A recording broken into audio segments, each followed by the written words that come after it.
I am Francis Edet, coming to you live from the beautiful hills of Ibiakuran. Let's take a look at the headlines.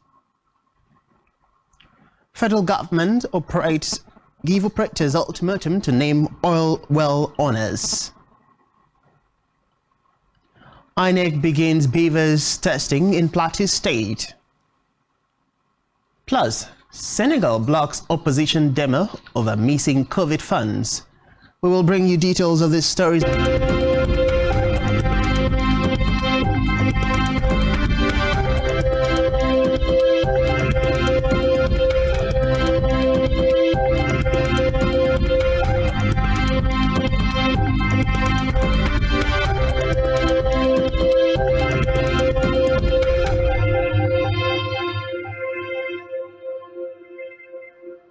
First in the news this afternoon is a report that the Nigerian Upstream Petroleum Regulatory Commission, NUPRC, has issued a several-day ultimatum to all lease and license holders operating in Nigeria's oil and gas of their companies. In the directive signed by its chief executive, Benga Komolafe, the Commission demanded that the information should be disclosed and must include the identity, IES, of the beneficial owners, the level of ownership, and details of how control is exerted. He stressed that the full list of real owners of their companies must be submitted to the Commission. The move came on the heels of the recent release of Beneficiary Ownership Register by the Nigerian Extractive Industries Transparency Initiative and Nigeria's implementation of contract transparency and beneficial ownership disclosures in the country. Meanwhile, the governors of 28 states who are leaving office on May 29th or running for re-elections have piled up about 5.8 trillion naira sub-national debts amid an economic crunch. The debt figures were based on an analysis of the sub-national debts, reports by the Debt Management Office. The governors include Mohammed Yahya of Gombe, Babagana Zulum, Borno, Abdullahi Suleh of Nasarawa, Seyi Makinde of Oyo, Mai Boni of Yobe, and Bello Matawale of Zamfara. Babajide Sanwo-Olu of Lagos State, Amadu Fintiri of Adamawa State, Dakwa Abiodun of Ogun State, Bala Muhammad of Bauchi, and Abdul Rahman Abdurazak of Kwara State, amongst others. The subnational debts have been classified in World Bank. The domestic and external debts published on the DMO's website were as of September 30th and June 30th, 2022, respectively. According to the reports, subnational domestic debts were about 4.38 trillion naira, while their external debts were about 3.15 billion naira, based on the exchange rate of the Central Bank of Nigeria of 449.53 naira to a dollar.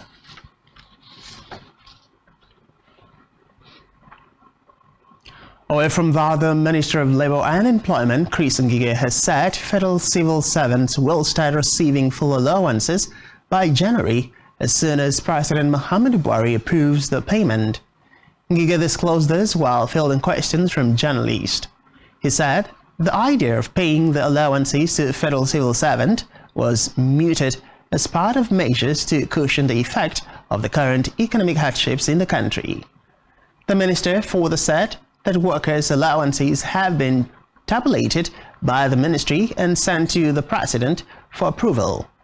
According to him, the issue of salary increment and remunerations for workers is not a unilateral decision, as it will require a roundtable deliberation between the workers' union and the federal government before any salary adjustment can be effected.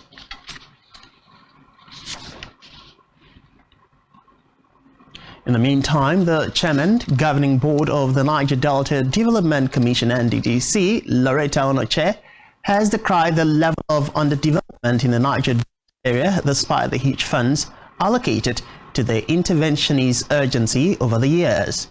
She said the NDDC is a shame to the region and the country at large, noting that monies earmarked for the development of the crude oil and gas-rich area are being freighted away to Abuja, Lagos, and overseas, while the people of the region live in abject poverty.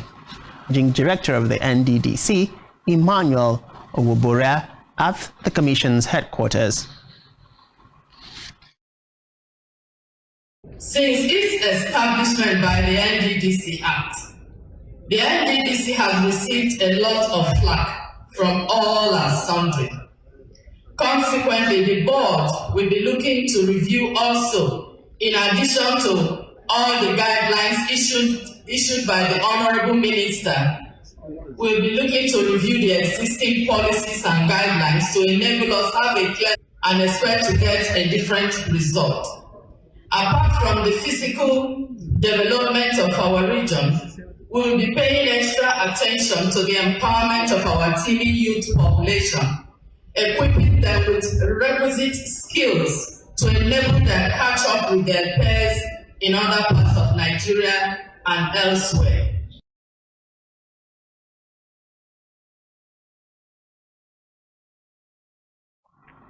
On electoral matters, the Independent National Electoral Commission (INEC) has commenced a trial run of the newly acquired Bimodal Voters Accreditation System (BVAS) in Plateau State. TOPA revealed that the BVAS will be deployed across 300 polling units, 17 local government areas of the state. According to TOPA, the test run of the BVAS in Plateau State, which has started at the INEC headquarters in Jos, is being conducted by a team of officials from INEC headquarters in Abuja.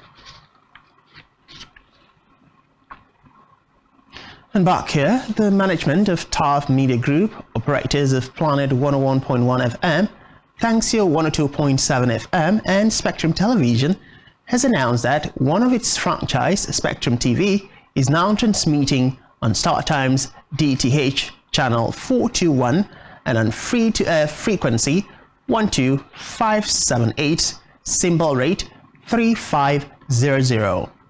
Recall that the first privately owned TV station in the Akokors region, which commenced transmission on November 1st, 2021, and was officially commissioned by Akwa Ibom State Governor Dom Emmanuel on January 31st, 2022, was before now transmitting on Startimes Channel 136. However, a statement by TAF Media Group management announces the new transmission details of the TV station to be on Startimes DTH Channel 421 and on free-to-air frequency 12578, symbol rate 3500. TAF Media Group thus urged its streaming audience to hook up to the station on the updated frequencies, while promising to continue keeping the outfit's esteemed fans updated on fresh development as regards new mediums implement. TV, also the first privately owned TV station in the Akokors region, promises to be a one-of-a-kind medium that will afford its streaming viewers impeccable content, thus broadening their horizon and affording them an all-new unique option for information dissemination. Also at a gubernatorial rally in Ikorobasi, he told the people of the area that he has extracted commitment from the presidential candidate of the party, Atiku Abubakar, that the company would be revived if elected as the president of Nigeria. The governor noted that all funding requirements for the ammonia and fertilizer plant in the area have been provided by the state government. He also blamed the delay in the takeover of the project and delay in the signing of the needed approvals by the federal government. Governor Emmanuel also said that his administration has provided needed support for the takeover of the Federal University of Technology sited in the area. He therefore urged the people of the area to vote for all the candidates of the party in the forthcoming elections.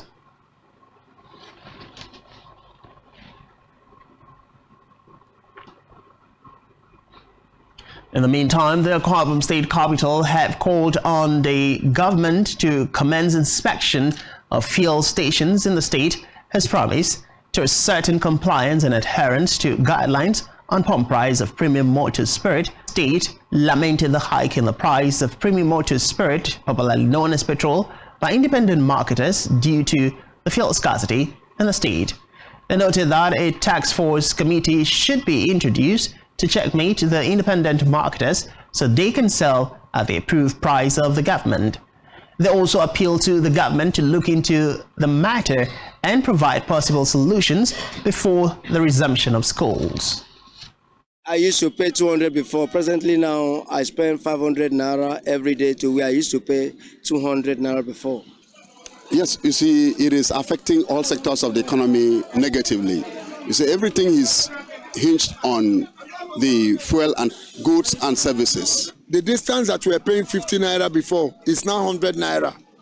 The one we are paying 100 naira before is now 200 naira. Some will even consider you to collect 150. And yet, they've not increased salary. Sending my children to school on Sunday. Now, I used to pay like 500 to 600 to where they are schooling. Now I'm going to pay up to 2,000. Last week I bought fuel 300 naira. Some people were closing their filling station. So let the government rise up. Let them set a task force committee that will go to the filling station and check if the fuel price is normal. Everybody is selling at the same amount. Come put fuel. Some parents go decide say, make their students stay home. What we say no go good. Government is not aware of it. They would have sent task force to all the filling stations to go and find out from them or arrest them while they are selling above the normal pump price. Recall that the Senior Special Assistant to the Governor on Petroleum Matters, Victoria Tefia, had on January 3rd said a station-to-station inspection will commence by a monitoring team of the state to ensure that independent market. Former Mauritanian President Mohamed Abdelaziz, who is being tried for suspected corruption, claim he has been prohibited from leaving the country. According to his Facebook post, he was prevented from traveling by the political police when he went to the airport. He said the police acted despite the fact that he is not subject to any judicial controls. Abdelaziz, who came to power in a coup in 2008, stepped down in 2019 after 2 presidential terms and was succeeded by a former general, Mohamed Golo Ngwazwani. He and 11 other figures from his former regime have been charged for suspected corruption. Government spokesman Nani Kroger has confirmed that the trial is now due to start on January 25th.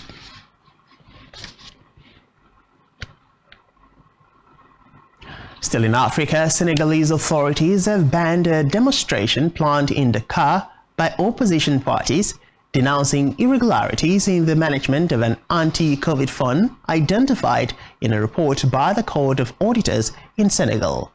This fund, financed by the Senegalese state and donors, is worth 1.5 billion euros, of which more than officially spent.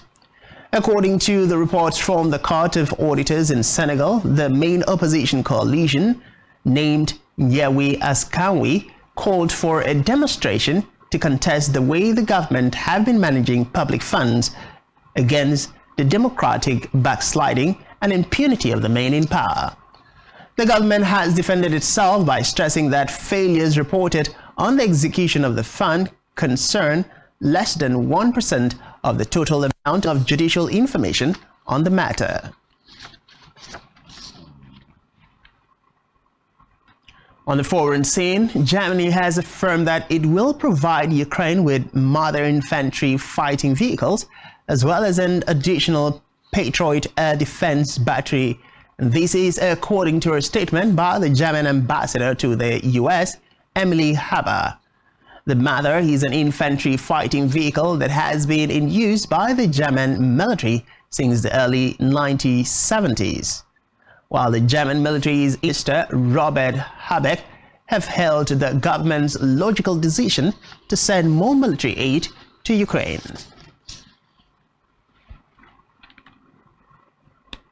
Still on the foreign scene, the United States has reiterated considerations to bring Ukrainians to the US to train on the Patriot missile systems. This is according to a Defense Department spokesperson. Pentagon Press Secretary to the U.S. Air Force Brigade Pat Ryder said at a press briefing that the training will enable Ukraine to sustain those kinds of systems so that they can focus on defending their country while bringing down cruise missiles, short-range ballistic missiles, and an aircraft at a significantly higher ceiling than the air defense systems which was provided.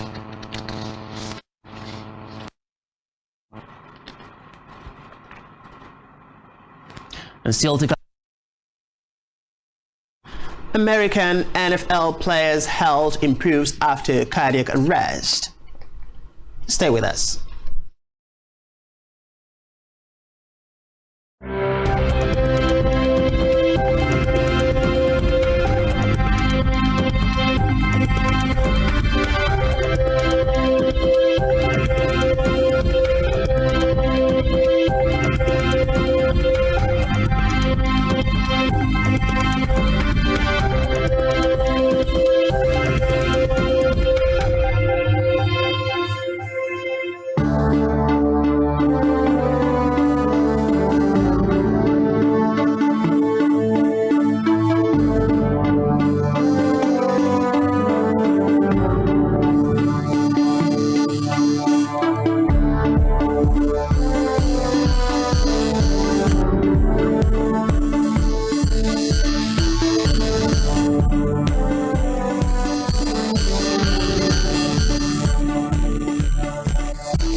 Many thanks for staying with us.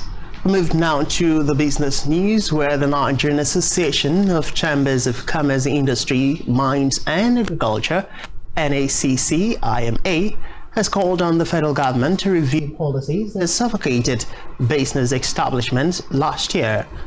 The president of the association, John Odeagbala, stated this in his New Year message, where he noted that 2022 was a year with significant economic complications marked by a post-COVID-19 recovery and the lingering Russia-Ukraine war that has added to the spiraling global inflation, an astronomically rise in prices of goods and services, a rise in government debt would reduce growth in the GDP, as well as high interest rates, which had an adverse impact on the private sector. He added that the resultant harsh economic environment has negatively impacted many businesses, while making a lot of them struggle to survive. He also urged Nigerians to take advantage of the forthcoming polls to choose political leaders that would drive economic growth in the country.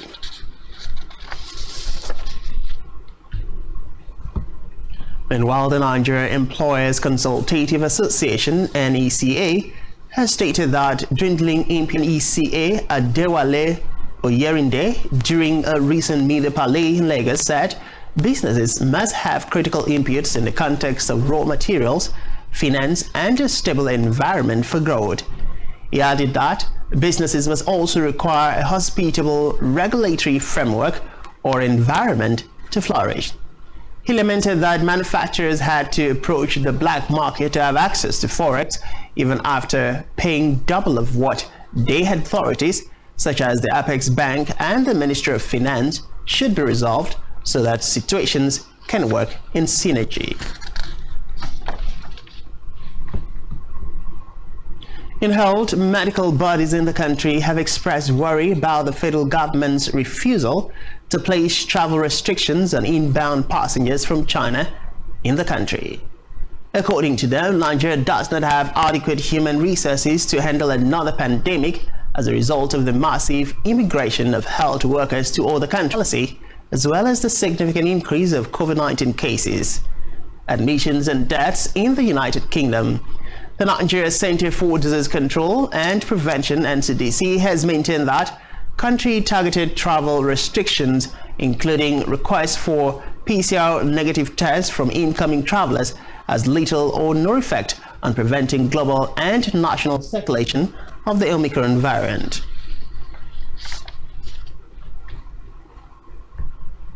Still in health, in response to criticisms from the World Health Organization, WHO, that its tally of virus deaths was understating the true scale of its outbreak, there has been mounting international concerns over China's steep rise in COVID-19 infections since Beijing abruptly lifted years of headline restrictions last month. More than a dozen countries have imposed, with some screening wastewaters from flights arriving from the world's most populous nation.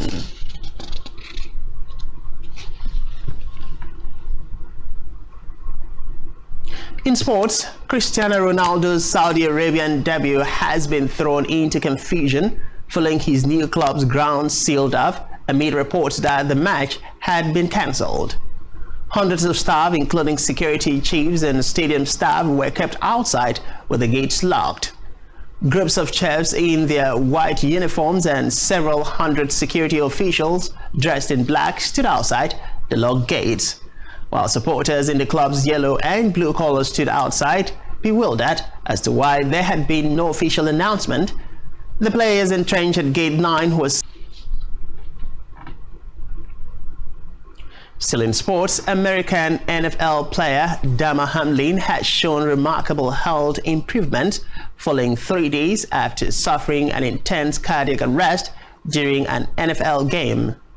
This is according to doctors from the medical center at the Cincinnati University of Ohio, USA.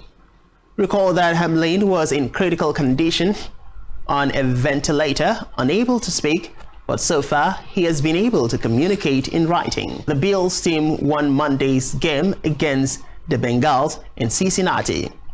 American physician William Knight from the medical center at Cincinnati University in Ohio said further testing would be necessary when Hamlin is able to determine what caused the cardiac arrest.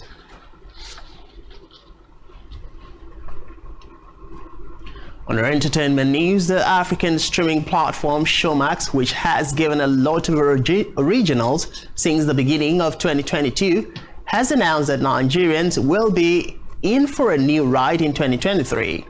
The streaming platform is set to launch a new original telenovela titled Wura this month.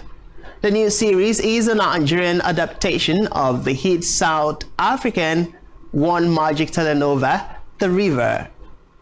With over 200 episodes, Wura is billed to be the platform's first and longest-running Nigerian telenovela. The series will debut on Showmax on the 26th of January with 4 episodes weekly, adding that Showmax library of the local content and investment in Nigeria's film industry, Nollywood. Co-star Angel Smith has sparked mixed concerns and reactions online over a recent social media post. In a tweet, Angel hinted that she is exhausted over the things happening in her life. Although she did not give full details on the issue she's currently battling with, she added that she might commit suicide by jumping off the bridge. The post has generated several comments on her page. While some citizens have expressed worry over the post, others have shown indifference by making fun of it.